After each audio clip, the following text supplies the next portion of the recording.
अभी अभी हम लोगों ने पढ़कर सुना, फादर सेल्विन ने अच्छा से पढ़कर सुनाया यीशु क्रिस्ट की अंतिम प्रार्थना के बारे में। वहाँ पर हम लोगों ने सुना, जो कार्य तूने मुझे करने को दिया था वो मैंने पूरा किया। तूने जिन लोगों को संसार में से चुनकर मुझे सौंपा, उन पर तेरा नाम प्रकट किया है उनके सामने। तेरे ही थे वे, तूने उन्हें मुझे सौंपा और उन्होंने तेरी शिक्षा का पालन किया।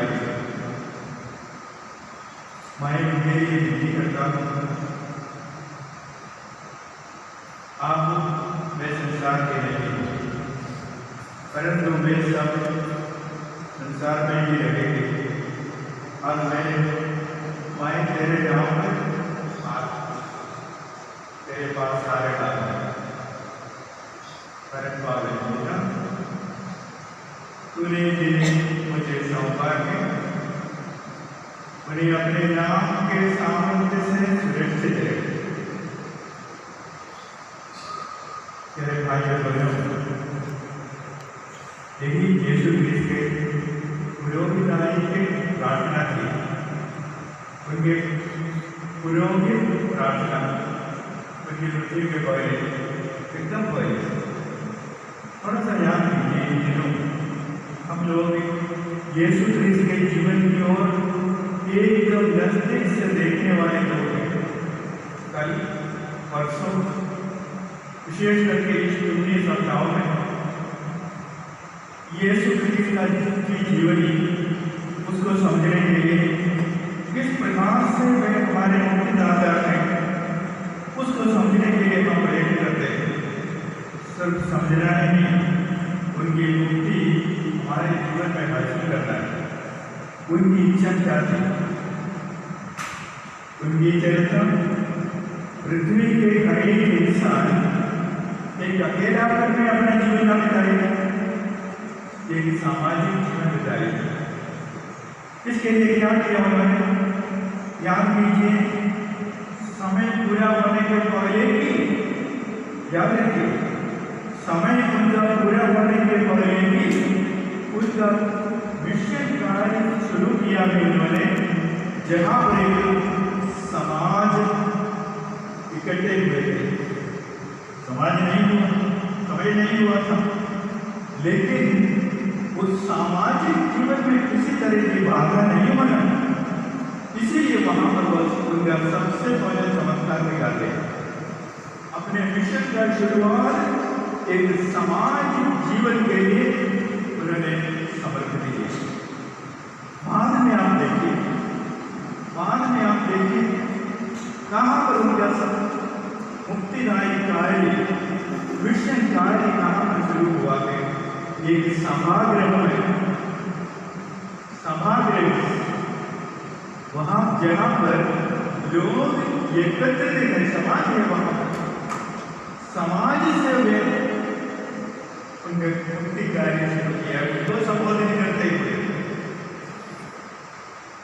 मुझे भेजा है इसी उद्देश्य से ये सब बोलते हुए।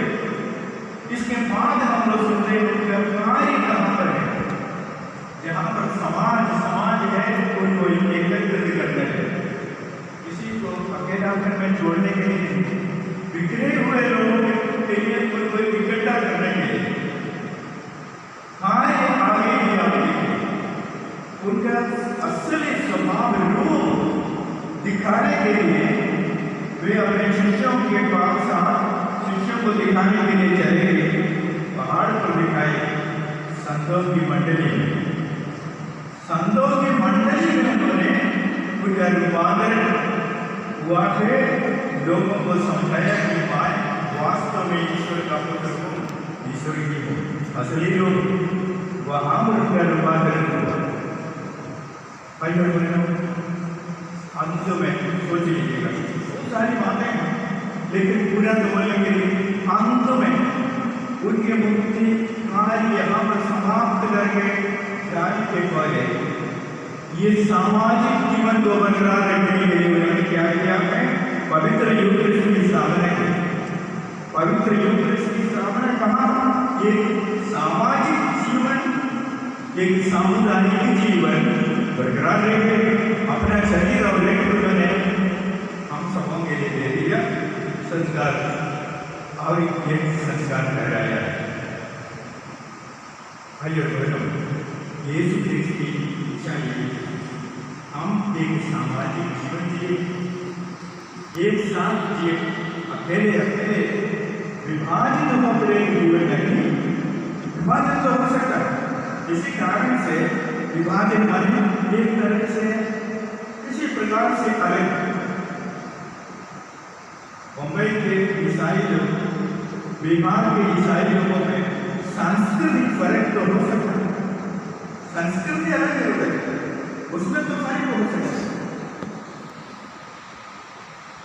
ओरिएंटल चर्चेस, पूर्वी देश के चर्चेस में और रोमा के चर्च या लैटिन चर्च में कुछ फर्क है, सांस्कृतिक फर्क है। वहाँ के लोग उनकी संस्कृति को अपनाते हुए ओरिएंटल लोग अपने जीवन के क्रिस्तीय जीवन में यीशु क्रिस्त पर विश्वास करते हैं। जो रोमा के लोग या लैटिन चर्च, वहाँ के जो संस्कृति है उनको अपनाते हुए अपना क्रिस्तीय जीवन जीते। फर्क तो हो सकता है, ऐसी भाषा में फर्क, वस्त्र में फर्क, विश्वास में फर्क नहीं। ये कैसे हम समझ सकते हैं? याद कीजिए, हम लोग के बीच में पता नहीं, मुझे देखने के सीजे सिस्टर लोग हमारे इधर है, good creates of Jesus provincial house नजदीक है। वे सिस्टर लोग सीजे सिस्टर के जो धर्म समाज है, लोरेंटो सिस्टर लोग जो एक ही इनकी संस्थापिका एक ही थी, लेकिन किसी न किसी कारण से अलग हो गया है। कुछ लोग जर्मनी में रहे, कुछ लोग इंग्लैंड में रहे, उसके चलते बाद में युद्ध हो गया, वार हो गया, ब्लड वार से आपस में आना मुश्किल था, मिलना मुश्किल था। इसलिए दोनों सिस्टर अपने अपने जगह पर अपना कार्य करते रहे। उनके लिए एक अधिकारी, इनके लिए एक अधिकारी, ये सब। लेकिन युद्ध खत्म हो गया, तब भी जारी रहा। दो हो गए, एक ही समाज दो हो गए। अभी उनको पता चला वैसा लेकर नहीं, वो नहीं, अभी कोई युद्ध नहीं है। बीते साल मुझे लगता है वे लोग दोनों एक साथ आए। संस्कृति किसी कारण से अलग हो सकते हैं, संस्कृति के कारण या सिचुएशन के कारण, परिस्थिति वही है उसके कारण, या भाषा के कारण, या कभी कभी कुछ विश्वास में भी, मुख्य विश्वास में फर्क नहीं है। हम ये पिता हमारे साथ लोग होते, यहाँ पर बैठे हुए लोग दुनिया में बोलते हैं, मैं बोलता हूँ ये पिता हमारे एक ही समान होते हैं। हम सब मेरा विश्वास की घोषणा करूंगा, करते रहते हैं हम सेकंड दिन में एक बार। और ये पास्टर मोसेस जो विश्वास की घोषणा करते हैं, ये भी है, उसमें कोई फर्क नहीं। मैं यीशु पिता परमेश्वर पर विश्वास करता, यीशु क्रिस्त पर विश्वास करता हूँ जो ईश्वर के पुत्र मरियम से जन्मे, इस दुनिया में रहे, अपने कार्य करते रहे, मुक्ति का कार्य। वे दुख भोगे, उनकी मृत्यु हुई, क्रूस पर भी उनकी मृत्यु हुई। तीसरे दिन उनका पुनरुत्थान हुआ और वे स्वर्ग चले गए। वहां से फिर आने वाले हमारे न्याय करने के लिए पवित्र आत्मा पर विश्वास करते हैं, धर्मियों की सहभागिता पर विश्वास करते हैं। विश्वास में मुझे फर्क नहीं, मुख्य बात है इधर उधर कुछ इसका मतलब नहीं सांप एक ऐसी बात भी नहीं, क्योंकि मेरे लिए पवित्र यूनिस एक संस्कार है, पास्टर मोसेस के लिए वह एक संस्कार नहीं है। फर्क है, उस दोनों में फर्क है। कुछ फर्क हो सकते हैं, लेकिन यीशु चाहते हैं ये फर्क सब होने दीजिए, कुछ मुख्य बातों में नहीं। यीशु इस प्रकार से संत पौलुस ने कहा, मैं जीवन के प्रभु जो दुनिया में रहकर दुख सहते हुए क्रूस पर मरे, जिनका पुनरुत्थान हुआ, उनकी घोषणा करता हूँ, संत पौलुस ने कहा। और इसी प्रभु में विश्वास करने वाले लोग अलग अलग तरीके से नहीं जिया, एक साथ रहना है। इसीलिए उन्होंने कहा, हम लोगों में यूनानी यहूदी ऐसे फर्क नहीं होना है, हम सब यीशु क्रिस्त में विश्वास करने वाले भाई बहनों में समझिए। भाइयों बहनों, यही बात को समझते हुए हम लोग विशेष करके इन दिनों और साथ ही आजकल के परिस्थिति को देखते हुए, दुनिया के परिस्थिति को देखते हुए एक साथ और नजदीक आ रहे, प्रभु पर विश्वास करते हुए उनको छोड़ेंगे नहीं, उन पर विश्वास है, वही है मुक्तिदाता। वे स्वर्ग से आए, हम ईश्वर के पुत्र, वे दुख भोगे, क्रूस पर उनकी मृत्यु हुई, दफनाए गए, लेकिन उनका पुनरुत्थान हुआ, हमारे बीच उनके माने वे स्वर्ग के आएंगे हमारे न्याय करने के लिए। और ये भाईचारा पर भी धर्मियों के संबंध, इस पर हम लोग विश्वास करते हैं। धर्मियों के संबंध माने संतों के संबंध, जो मरे हुए और हमारे बीच में सब नहीं, वही है जो मृत व्यक्तियों के साथ हमारा संबंध होता है। इसलिए लोग मृत व्यक्तियों के लिए प्रार्थना करते हैं, सर चढ़ाते हैं, सब कुछ करते हैं, साथ साथ हमारे बीच में भी संबंध है, इस संबंध को बरकरार है, उसमें भी प्रभु की इच्छा है। और इन दिनों हम प्रभु की इच्छा पूरा करने के लिए समर्पित जीवन जी रहे। ऐसा ही हम एकता में अपना जीवन जिए, एक साथ प्रार्थना करें, अपना कार्य अपने स्तर पर करते रहे, लेकिन प्रभु पर विश्वास, क्रिस्तीय मूल्यों के अनुसार एक जीवन।